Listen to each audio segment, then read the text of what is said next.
Walay puwas ang Philippine Drug Enforcement Agency 7 sa pagsubay sa ubang lokalidad sa Central Visayas kung naghitak ba ba sa ginadiling drogas o nahawa na. Sa ilang datos netong December 31 sa miaging tuig, anas sa 1,622 ka mga barangays ang drug cleared na o 654 na lang ang ilang gisubay.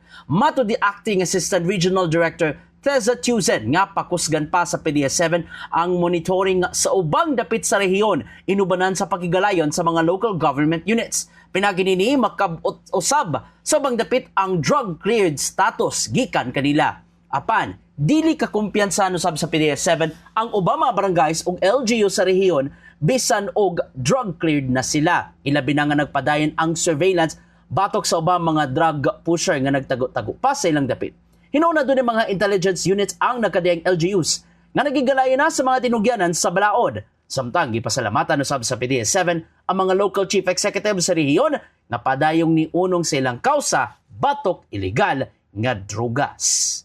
In the heart of changing lives, kini si Brigada Gia Navarro alang sa 90.7 Brigada News FM Cebu, the Music and News Authority.